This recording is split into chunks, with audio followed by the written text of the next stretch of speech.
Welcome class. Last lecture हमने ये page number 19 में जो थ्योरम था हमने इस पे एंड किया था कि a monotonic increasing sequence which is not bounded above diverges to infinity. ठीक है।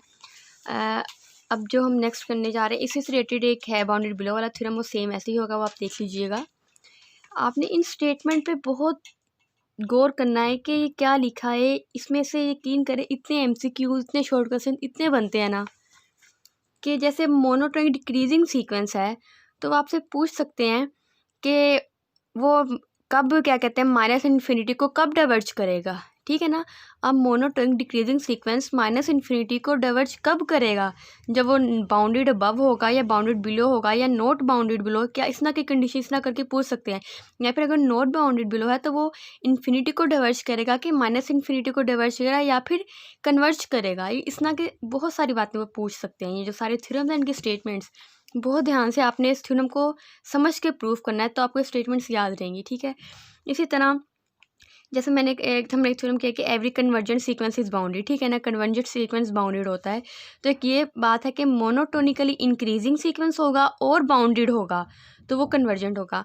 मतलब कि हर कन्वर्जेंट सीक्वेंस बाउंडेड होता है लेकिन ज़रूरी नहीं कि हर बाउंडेड सीक्वेंस कन्वर्जेंट हो। ठीक है। अगर एक मोनोटोनिकली इंक्रीजिंग सीक्वेंस है और बाउंडेड है तो हम कहेंगे कि वो कन्वर्जेंट है, या फिर एक मोनोटोनिकली डिक्रीजिंग सीक्वेंस है और बाउंडेड है तो हम कहेंगे कि वो कन्वर्जेंट है।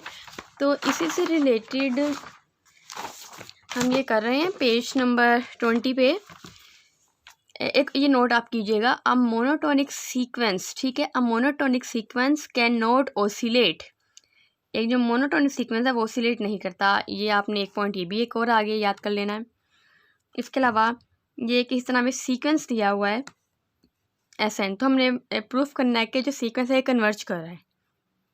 हमें कैसे प्रूफ करेंगे, वही कि ये एक मोनोटोनिकली हमने प्रूफ करना है कि ये मोनोटोनिक इंक्रीजिंग सीक्वेंस है और बाउंडेड भी है। जो मैंने अभी आपको पहले बताया कि अगर कोई सीक्वेंस मोनोटोनिकली इंक्रीजिंग है और बाउंडेड भी है तो वो क्या होगा, कन्वर्ज करेगा। ठीक है। अब हमने वही चीज़ प्रूफ करनी है। मोनोटोनिकली इंक्रीजिंग सीक्वेंस की डेफिनेशन यही होती है ना कि SN+1 ग्रेटर देन SN। तो हमने पहले ये चीज़ प्रूफ करनी है। एक SN हमने सीक्वेंस से लिया, उसकी टर्म्स ये ले ली, और एक SN+1 सीक्वेंस से लिया। मीन यहाँ पे हर n की जगह n+1 पुट करेंगे, n+1 पुट करेंगे तो हमारा जो सीक्वेंस है n1/n+2 से स्टार्ट होगा। एक SN सीक्वेंस ले लिया और एक SN+1 सीक्वेंस ले लिए, दो सीक्वेंस ले लिए। अब SN+1 से SN हमने माइनस किया। ठीक है। तो ये सारा हमारे पास एंड में सारी टर्म्स कैंसिल आउट होके ये टर्म्स हमारे पास बच जाती हैं।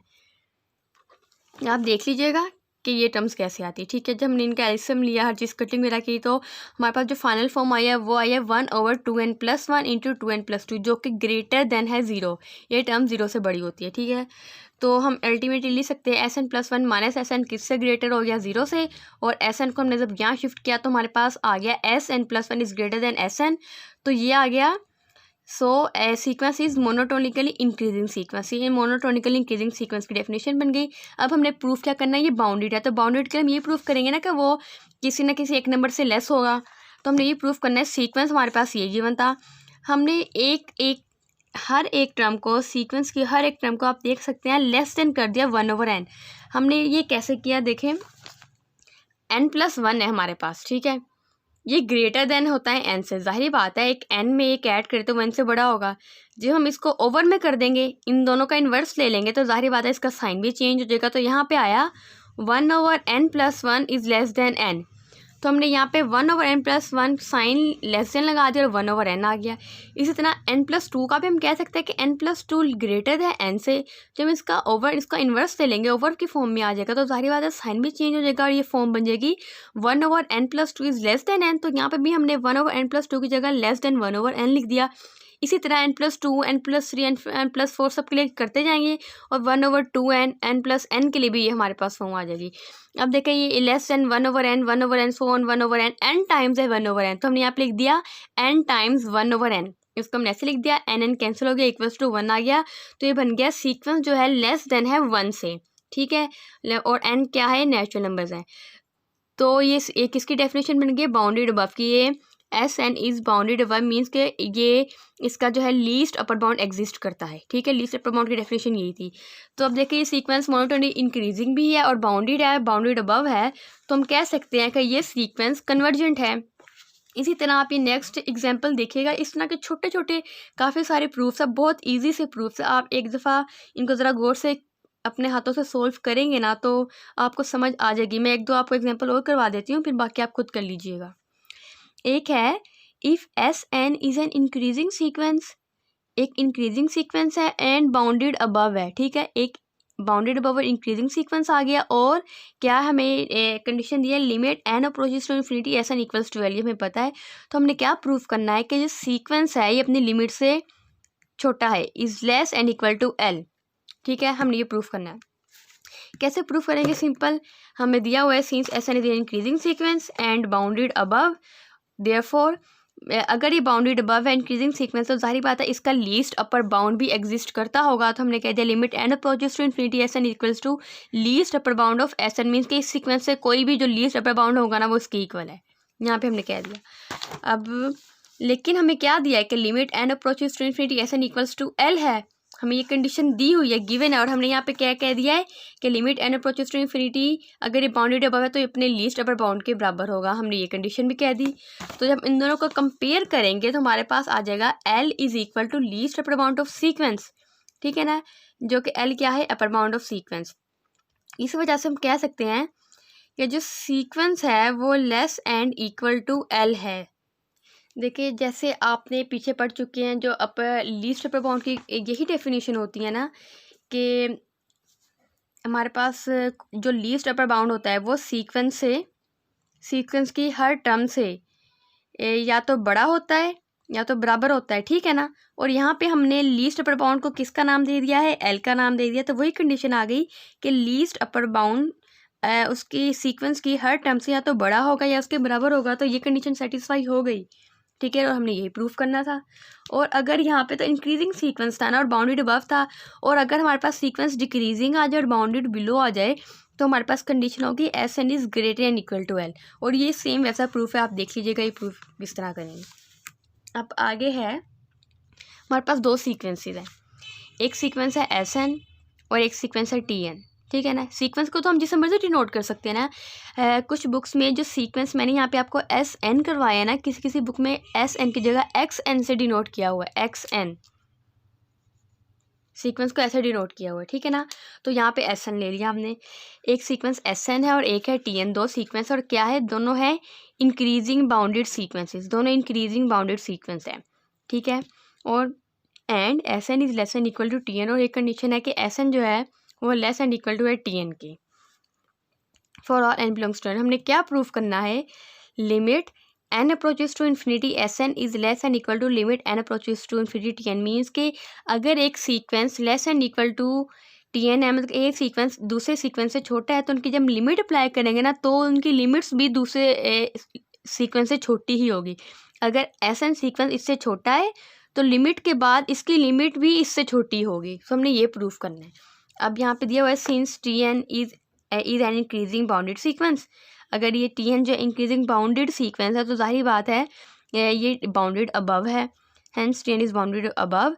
अगर ये बाउंडेड अबव है तो इसका लीस्ट अपर बाउंड भी एग्जिस्ट करता है। तो limit n approaches to infinity TN, हमने क्या कहते हैं, least upper bound of TN।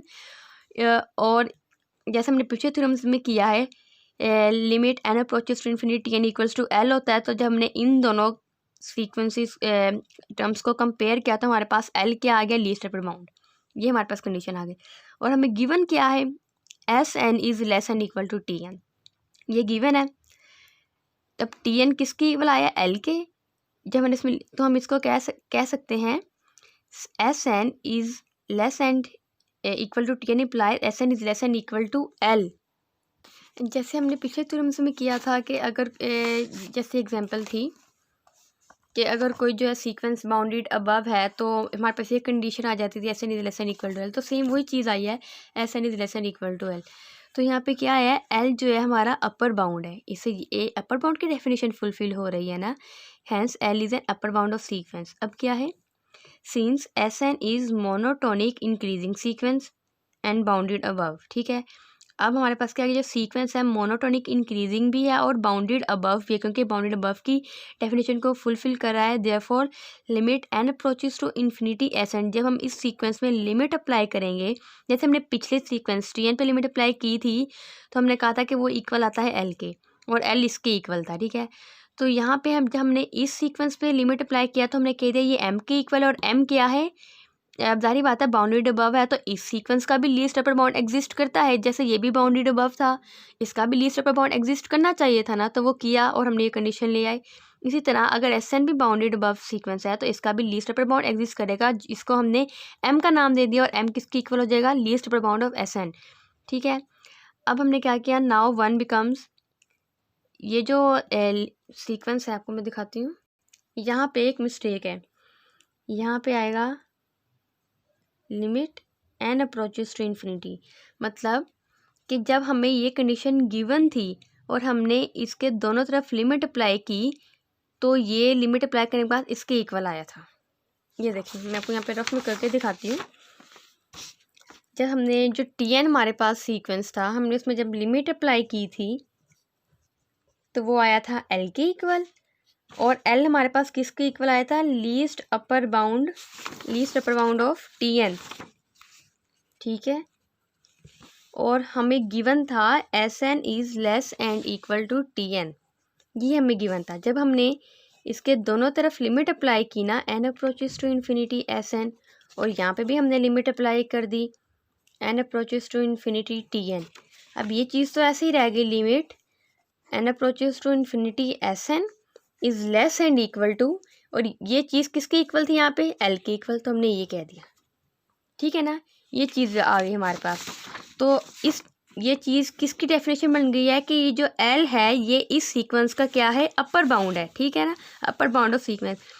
अब हमने क्या किया, पहले तो हमने सिर्फ इस सीक्वेंस पे लिमिट अप्लाई की था, अब हमने वो सारी बातें कहने के बाद हमने एस एन पे लिमिट अप्लाई की, जो कि उसकी लिमिट आई है एम की इक्वल, ठीक है।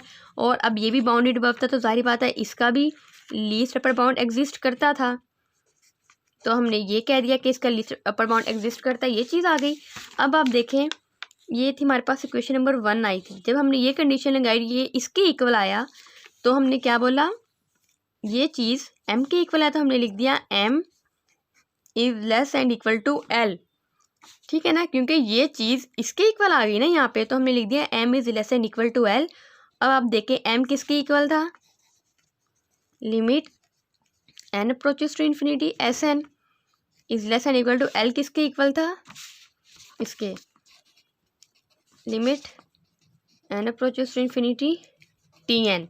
अब यही हमने प्रूफ करना था कि लिमिट अप्लाई करने के बाद ये फंक्शन एक दूसरे से लेस ही होगा, मीन्स कि इसकी लिमिट इससे लेस, इसकी लिमिट से लेस ही होगी, जो कि हमने प्रूफ कर दिया है, ठीक है।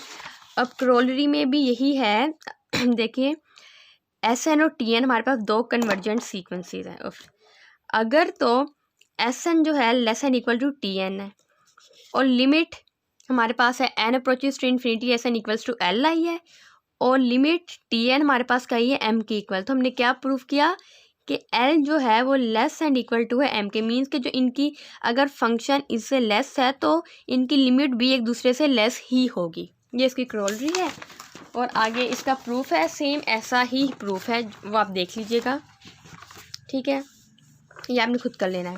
आगे सेम टू सेम सारे एक से मिलते जुलते प्रूफ्स हैं। जैसे अब एक एग्जांपल आ जाती है, सीक्वेंस है हमारे पास जो कि कन्वर्ट कर रहा है एल को, ठीक है।